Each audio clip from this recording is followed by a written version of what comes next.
الحمدللہ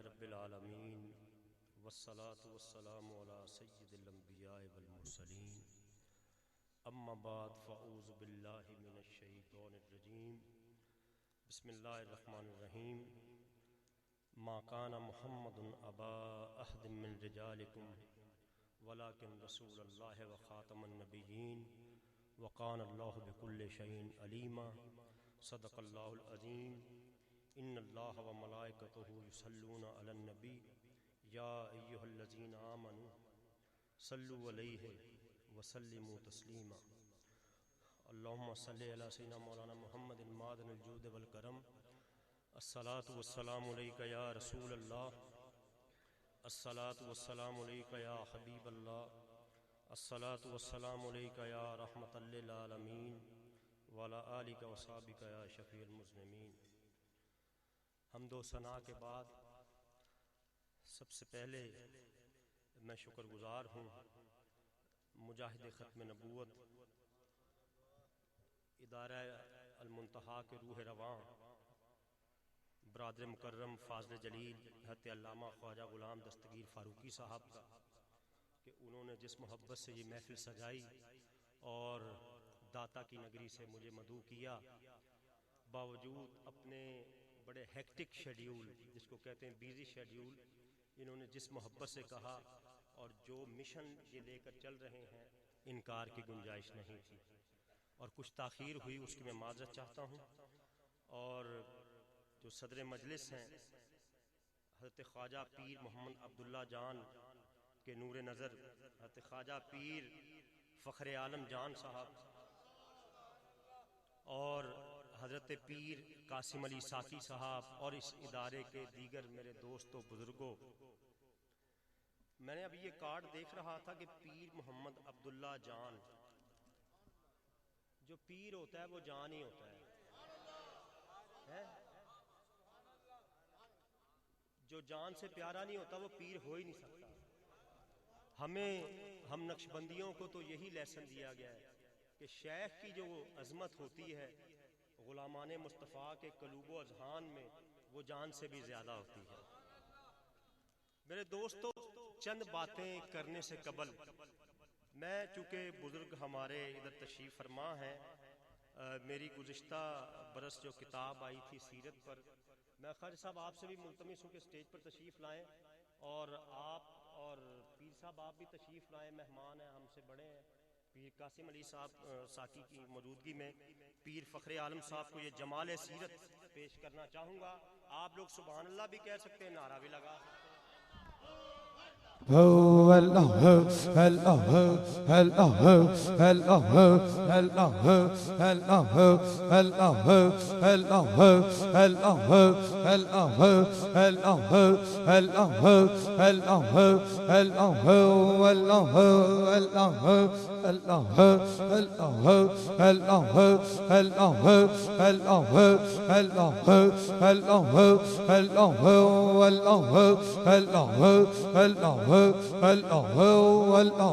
آمین۔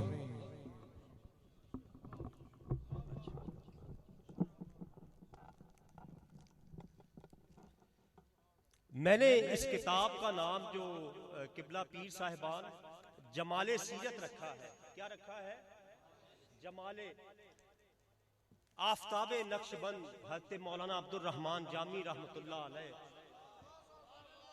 آپ لوگ پشاور سے چونکہ حضرت تعلق رکھتے ہیں تو پشاور سے افغانستان ہرات اتنی دور نہیں ہے، تو مولانا جامی کا ایک شعر ہے، آج کی محفل سے بھی مناسبت رکھتا ہے کہ جہاں روشن از جمال محمد، کہ دیکھیے حضرت ہمارے فاروقی صاحب قبلہ نے ہماری جتنی استعداد ہے حضور کی ولادت کے مہینے میں کہیں ہم نے میلاد مصطفیٰ کی محفل سجائی، کہیں سیرت مصطفیٰ کی، کہیں ان کی رحمت کی، کہیں رفت کی، کہیں اب ختم نبوت کی سج رہی، تو جتنی ہماری استعداد ہے ہم چراغاں کرتے ہیں، اور آفتاب نقشبند یہ کہتے ہیں کہ ہم تو گلی محلوں کو سجاتے ہیں، حقیقت یہ ہے کہ جہاں روشن از جمال محمد، کہ پوری کائنات مصطفیٰ کے جمال سے روشن ہو چکی ہے۔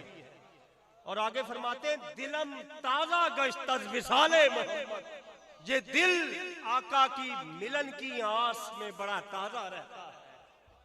اور اس کا مقطع میں فرماتے ہیں مولانا جامی، بصدق و صفا می تواں گشت جامی، اے جامی اگر تو اپنی ذات میں صدق و صفا کے رنگ لانا چاہتا ہے، اگر تو چاہتا ہے کہ تیرے یہ وجود انصری کا قلب مجلہ مکفہ اور مصفہ ہو جائے، بصدق و صفا می تواں گشت جامی، غلام غلامان آل محمد، تو نبی کی آل کا غلام نہیں، نبی کی آل کے غلاموں کا غلام ہو جا۔ دوسرے لفظوں میں مجھے کہنے دیجئے کہ نبی کی آل تو شہزادے حسین کریمین، آگے ان کے غلام کون ہیں؟ سید علی حجویری ہیں، خواجہ غریب نواز ہے، امام ربانی ہے، بابا فرید ہے، یہ بزرگ ہیں جو بیٹھے ہوئے ہیں۔ تو اگر تم چاہتے ہو کہ تمہاری ذات قدورتوں سے کینے سے پاک ہو جائے تو نبی کے غلاموں کے غلام بن جاؤ۔ میرے دوستو، چونکہ مجھے جو وقت دیا گیا ہے میں 1 منٹ بھی اس سے زیادہ نہیں لوں گا، یہ میں آپ سے پرومس کرتا ہوں۔ مجھ سے علم و تقوی میں بڑے فائق لوگ تشریف فرما ہے اور میں نے واپس لاہور بھی جانا ہے۔ چند باتیں میں قرآنی آیات اگر یہ کہوں، میں جب ختم نبوت کے حوالے سے ڈسکشن کرتا ہوں یا پڑھتا ہوں، عموماً یہ کہا جاتا ہے کہ جی قرآن کی 100 آیات ہیں جو ختم نبوت پر دال ہے، دلیل ہے۔ میں عرض کرتا چلوں قرآن کی ہر آیت میں میرے نبی کی عظمت کا ذکر ہے۔ آپ الحمد سے شروع ہو جائیے اور والناس تک جائیے، آپ کو ہر صورت میں انوار مصطفیٰ کے جلوے نظر آئیں گے، لیکن آنکھ والا تیرے جوبن کا نظارہ دیکھے، دیدہ کور کو کیا نظر آئے وہ کیا دیکھے۔ یہ تو آنکھ چاہیے کوئی امام ربانی جیسی چاہیے، تو اہل اللہ کی صحبتوں میں جب بیٹھو گے تو بصیرت کی آنکھ سے دیکھو گے تو پورا قرآن ہی کہیں نبی کی ختم نبوت کا بیان کر رہا ہے، کہیں ان کی رفعت کا بیان کر رہا ہے، کہیں ان کے علو مرتبت کا بیان کر رہا ہے، کہیں ان کے اعضاء کی برکتوں کا بیان کر رہا ہے۔ ہمیں تو قرآن کی جو بھی پارہ کھولے، جو بھی سورت پڑھے، جو بھی آیت دیکھے، سونے نبی کا ہی کمال نظر آتا ہے۔ حضور اکرم صلی اللہ علیہ وآلہ وسلم نے فرمایا، چند احادیث اور 1-2 واقعات ختم نبوت کے حوالے سے سنا کر اجازت چاہوں گا۔ آپ نے فرمایا میرے لیے تمام روئے زمین کو لپیٹ دیا گیا اور میں نے اس کے مشارق و مغارب کو دیکھ لیا۔ اچھا آپ سے میں پوچھنا چاہتا ہوں، مشرق و مغرب یہ سمتیں ہیں، سمتوں میں حضور نے دیکھا کیا؟ پوری کائنات قیامت تک کے جو ہونے والے لوگ تھے حضور نے ان کو دیکھا۔ یہ میں نہیں کہتا، اہل علم بیٹھے ہوئے، میں ان کی موجودگی میں بڑی ذمہ داری سے 2 حدیث آپ کو سناتا ہوں۔ نبی پاک نے فرمایا میرے صحابہ میں اپنے دوستوں سے کب ملوں گا؟ صحابہ نے عرض کیا حضور ہم آپ کے دوست نہیں، فرمایا تم تو صحابہ ہو، میرے دوست وہ ہیں جنہوں نے مجھے دیکھا نہیں ہے اور مجھ پر ایمان لاتے ہیں۔ حضور آپ کی عظمت کو سلام، آپ نے اس اپنے دوستوں میں ہم گناہگاروں کو بھی شامل کر لیا جنہوں نے آپ کو دیکھا تو نہیں لیکن آپ پر مر مٹنے کے لیے تیار ہیں۔ اور دوسری حدیث جو بخاری کی ہے، لیکن بخاری پڑھو تو ذرا ساری پڑھو، تھوڑی بہتی نہیں۔ دوستوں کا یہ خیال ہوتا ہے کہ بخاری پتہ نہیں یہ فاروقی صاحب نے یا عقیل نے یا دیگر لوگوں نے، ہمارا تو درس اول ہے۔ اور ذرا امام بخاری کی، بخاری کے علاوہ بھی ایک کتاب ہے تاریخ الکبیر، تاریخ الکبیر کے مقدمے میں وہ لکھتے ہیں کہ صنفت ھذا التالیف عند قبر رسول اللہ فی اللیالی المکبرہ، کہ میں نے یہ کتاب روضہ رسول کے پاس بیٹھ کر چاندنی راتوں میں لکھی ہے۔ اللہ کا شکر ہے کہ اس دور میں بدعت کہنے کا رواج نہیں تھا۔ آج کا کوئی مولوی ہوتا کہتا یہ تو بدعت ہے، جاؤ بخاری دی قبر پٹو، ان سے پوچھو کہ یہ تاریخ کبیر، تاریخ اوسط، تاریخ صغیر روضہ رسول کے پاس، اور چاندنی راتیں 13، 14، 15 کی ہوتی، کتنی چاندنی راتیں، کیونکہ بخاری کو پتا تھا کہ میں جس ماہ مبین کے بارے میں میرا قلم چل رہا ہے وہ روضہ رسول پر بیٹھوں گا، فیض آئے گا تو بات بن جائے گی۔ بخاری تو یہ عقیدہ دے رہے ہیں، تم کس بخاری کی بات کرتے ہو؟ ہم نے جو بخاری پڑھا وہ یہ بخاری ہے۔ تو فرماتے ہیں حدیث میں نبی پاک علیہ السلام کے پوری کائنات کو میرے لیے لپیٹ دیا گیا، میں نے اس کے مشارق و مغارب کو دیکھ لیا، ان قریب میری امت میں 30 کذاب ہوں گے جن کا یہ خیال ہوگا کہ وہ نبی ہیں۔ سن لو میں خاتم النبیین ہوں، میرے بعد کوئی نبی نہیں ہے۔ اور پھر وہ مشہور حدیث آپ نے فرمایا مجھے 6 وجوہ پر انبیاء پر فضیلت دی گئی ہے، مجھے جوامع الکلم عطا کیے گئے ہیں، میری روب سے مدد کی گئی ہے، میرے لیے مال غنیمت کو حلال کیا گیا ہے، پوری کائنات کو میرے لیے مسجد بنا دیا گیا ہے، اور مجھے سب کی طرف نبی بنا کر بھیجا گیا ہے، اور مجھ پر انبیاء کا سلسلہ ختم کر دیا گیا۔ خود حضور فرما رہے ہیں، حضور آمنہ کے لال کی سنیں یا اس دجال کی سنیں؟ ہم اس کی بات سنیں گے جن کو کافر بھی صادق کہتے تھے، سچا کہتے تھے۔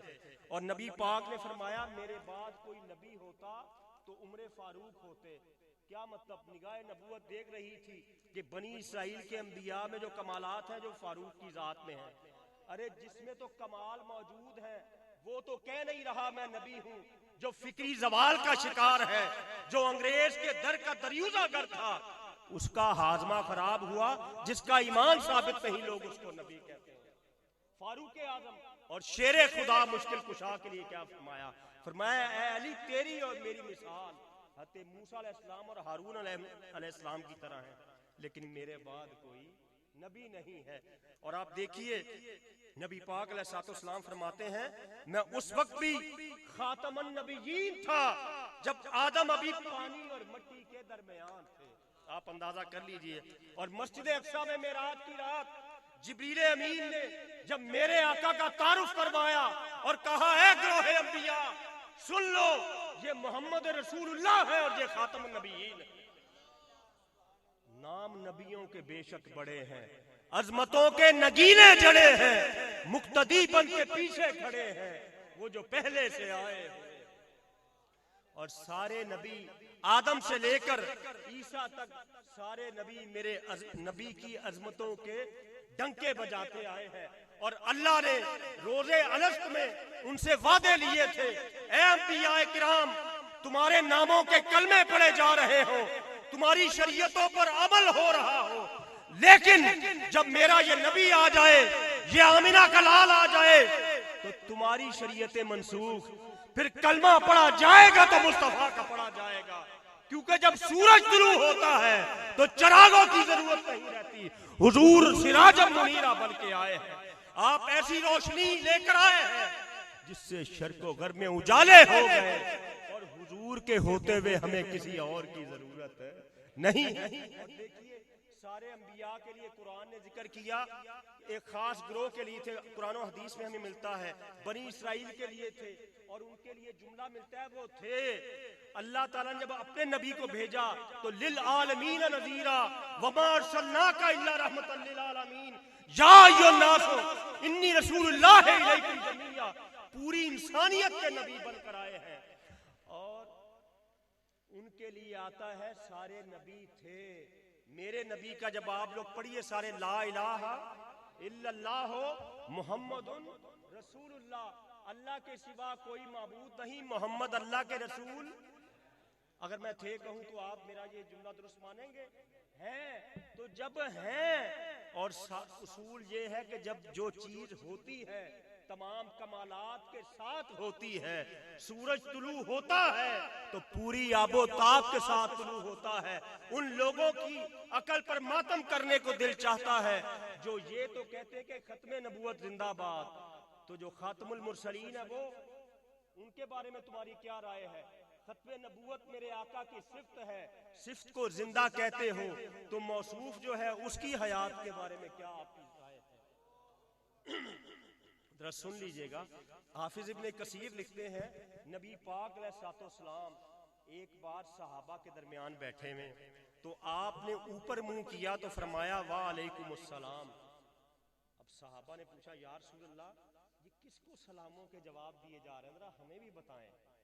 حضور نے فرمایا، ابن کثیر ریفرنس یاد رکھیے گا، فرمایا میرا چچا زاد جعفر طیار جنگ موتا میں شہید ہو گیا، اللہ نے اس کو، اس کے 2 بازو کٹ گئے، اس کو 2 پر عطا کیے، وہ فرشتوں کے ساتھ اڑتا ہوا یہاں سے جا رہا تھا، اس نے دیکھا نیچے میرے نبی کی محفل سجی ہوئی ہے، انہوں نے دور سے مجھے سلام کیا، میں نے سلام سنا بھی اور جواب بھی دے دیا ہے۔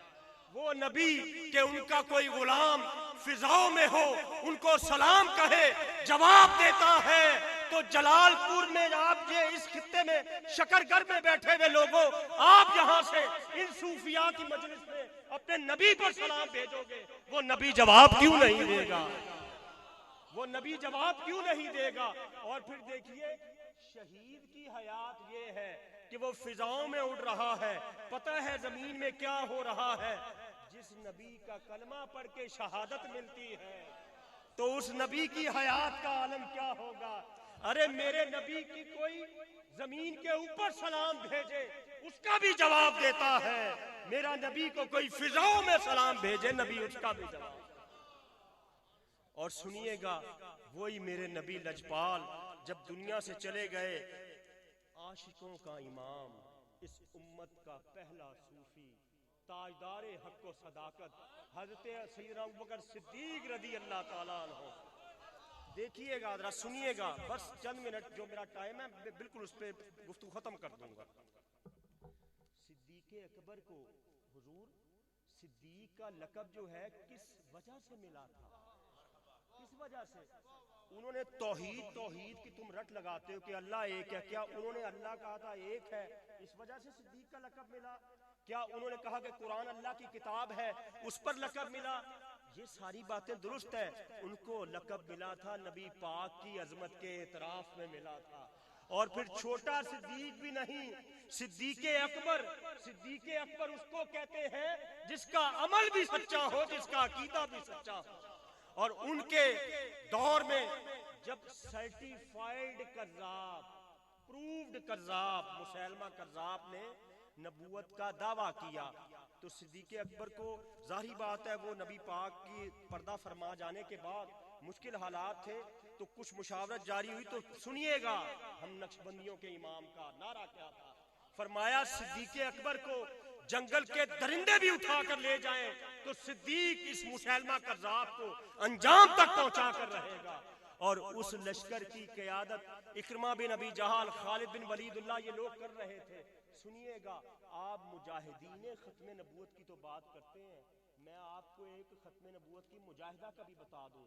حضرت ام عمارہ رضی اللہ تعالیٰ عنہ نصیبہ، وہ اس لشکر میں گئی، 60 سال کی بی بی، اور سنیو غور تو کرو، میرے نبی پر قربان ہونے کے لیے بزرگ جوان تو ایک طرف رہے، خواتین بھی گھر میں نہیں۔ اور تاریخ پڑھ کے دیکھیے اس مسیلمہ کذاب کے خلاف جب عاشقوں کے امام نے لشکر بھیجا، 3 دن تک مدینہ مردوں سے خالی رہا، بچے تھے یا عورتیں تھے، بڑے بوڑھے جوان، سب تاجدار ختم نبوت کی، عقیدہ ختم نبوت کی حفاظت کے لیے نکلے ہیں۔ اور جب یمامہ کا میدان، یمامہ آج کل مراکش کے ملک میں آ گیا ہے، یمامہ کا میدان سجا، سنیے گا پھر حافظ ابن کثیر یاد آ گئے، جب لڑائی ہو رہی تھی وہ کذاب بھی نعرہ تکبیر کہتے تھے، اللہ اکبر، یہ صدیقین کا ٹولہ بھی اللہ اکبر کہتا تھا۔ اب اس اللہ اکبر کہنے سے بات بن نہیں رہی تھی، کیونکہ یہ تو وہ بھی دھوکے میں لے رہے تھے، یہ سچے بھی لے رہے تھے، تو صدیق اکبر سے پوچھ کر خالد بن ولید نے 2 نعرے لگائے۔ میں چاہتا ہوں اسی نعرے میں میں اپنی بات شروع کروں۔ ایک نعرہ تو جب دیکھا کہ مسیلمہ کذاب کے ارد گرد فوج نے پہرا دیا ہوا ہے تو خالد بن ولید سیف اللہ نے ایک نعرہ لگایا واہ محمدہ، اور دوسرا لگایا یا محمدہ، اور بتا دیا، اور پڑھ کر دیکھیے کہ جب یہ نعرہ لگا خدا کی قسم غلامان مصطفیٰ کے لیے فتح کے دروازے کھل گئے۔ پتہ یہ چلا جو سنی دل سے اپنے نبی کو پکارے گا اس کے لیے فتح کا دروازہ کھل جائے گا۔ اور حافظ ابن کثیر لکھتے ہیں وَقَانَ شِعَارُهُمْ يَوْمَئِذٍ يَا مُحَمَّدَ، اس دن مسلمانوں کا شعار یا محمد تھا۔ پتہ یہ چلا کذابوں کے مقابلے میں صدیقین کو فتح ملتی ہے تو ان کا شعار یہی نعرہ ہوتا ہے. کون سا نعرہ؟ کون سا نعرہ؟ کون سا نعرہ؟ اور اس دھرتی میں جب 53 میں تحریک ختم نبوت چلی، اس سے پہلے جس دور میں 1857 کی جنگ آزادی کے بعد جب ایمانوں کے سودے ہو رہے تھے، بڑے بڑے جبہ و دستار والے انگریز سرکار کے کاسا لیس بن کر اپنا نذرانہ وصول کر کے ناموس مصطفیٰ کی اور ختم نبوت کی عجیب و غریب تعبیر کر رہے تھے، اس وقت ہمارے علماء نے یہ نعرہ لگایا کہ سب سے اولا والا ہمارا نبی.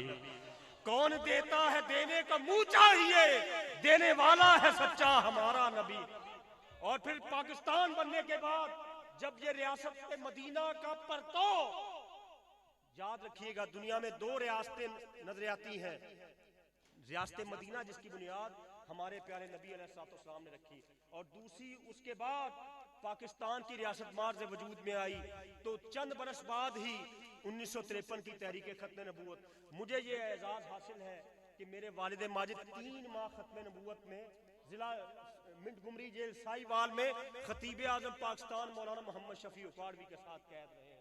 مجھے آج بھی، ہم حضرت حضور والا شیخ فیملی سے بلونگ کرتے ہیں، ہم تو بزنس کمیونٹی سے، ان کی یہی غلامیاں کام آ گئی کہ آج ہم ان کا ذکر کر رہے ہیں.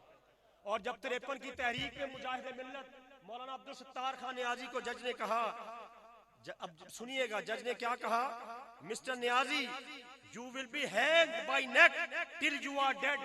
نیازی تمہاری گردن کو تختہ دار پر لٹکایا جائے گا جہاں تک کہ تم مر جاؤ، تمہاری بات، تمہاری زندگی ختم ہو جائے. تو مولانا نیازی نے کہا is that all؟ بس یہی ہے؟ خدا کی قسم میری 1,00,000 جانیں بھی ہوتی تو عظمت مصطفیٰ پہ قربان کر دیتا. سبحان اللہ، سبحان اللہ. اللہ کریم آپ کی نسبتوں کو سلامت رکھے، ہمارا یہاں آنا اپنی بارگاہ عالیہ میں قبول و مقبول فرمائے. تفصیل سے تقریر، یار زندہ صحبت باقی، گفتگو میں کوئی غلطی ہوئی اللہ سے معافی چاہتا